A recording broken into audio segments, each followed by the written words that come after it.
Hi guys, welcome back to my YouTube channel. तो अगर आपने मेरी आज की शॉर्ट वीडियोस देखी होगी तो आपको पता होगा कि ये चार्ट किस बारे में है। बट अगर आपने नहीं देखी तो कोई बात नहीं, मैं आपको इस वीडियो में भी बताने वाली हूँ।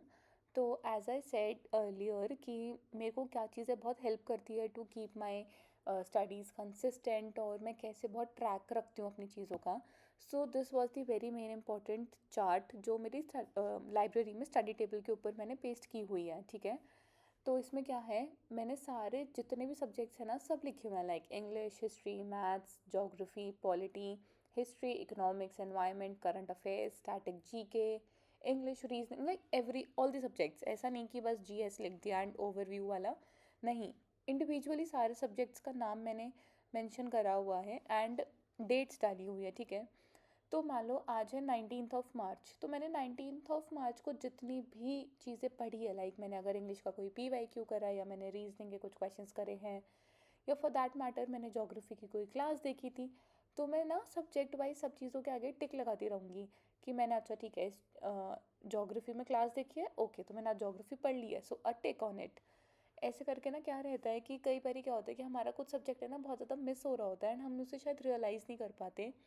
बट अगर आपकी टेबल के सामने ये चार्ट लगा होगा ना, तो आप जब आप रोज़ उसमें मार्किंग्स करोगे आपको खुद ही रियलाइज़ हो जाएगा कि अरे यार, मैंने कितने टाइम से शायद ये वाला सब्जेक्ट ना पढ़ा नहीं है एंड बहुत ज़रूरत है इस सब्जेक्ट को पढ़ने की।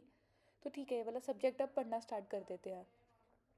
ठीक है, तो ये बहुत ज़्यादा एक इम्पॉर्टेंट चीज़ है। I would really recommend all of you कि आप भी अपनी टेबल के ऊपर इसको स्टिक करो। एंड देन सेकेंड थिंग, मैंने है ना एक कैलेंडर टाइप कुछ पेस्ट करा हुआ है। अभी तो मैंने फेबररी एंड मार्च का करा है, मार्च ख़त्म होने के बाद मैं अप्रैल एंड मई का लगा दूँगी।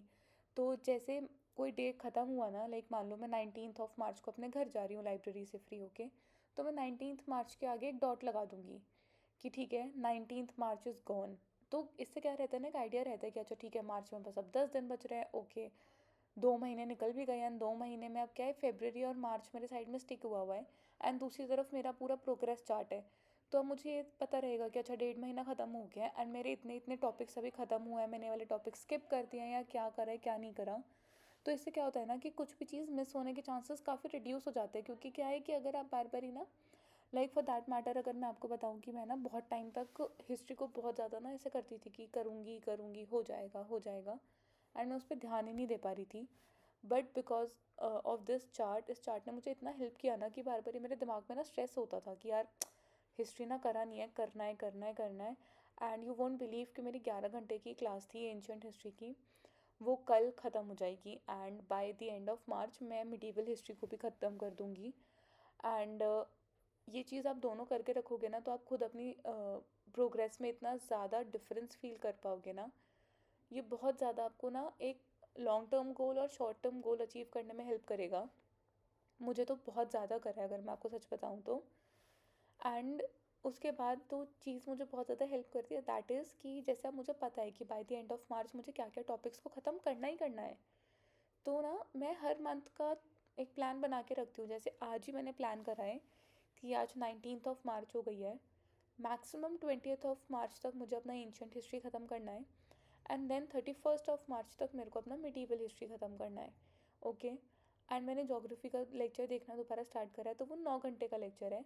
तो उसके लिए भी मैंने सिर्फ और सिर्फ मार्च को ही अलॉटमेंट दे रखा है कि इसके बियॉन्ड मैं इस सब्जेक्ट को खींच ही नहीं सकती, मतलब दैट इज़ माई डेडलाइन। और अगर आपको ना, देखो, कोई पॉइंट नहीं रहेगा इन सब चीज़ों का अगर आप है ना उसको बस पोस्टपोन करते रहोगे। You need to stick to this schedule, very important thing. सबसे इंपॉर्टेंट तो कंसिस्टेंसी है, लाइक कितना भी चार्ट बना लो, कितना भी कुछ चिपका लो अपनी स्टडी टेबल के ऊपर, बट अगर आप उसको ना सीरियसली नहीं लोगे ना, तो वो चीज़ आप अचीव कैसे ही कर पाओगे, राइट।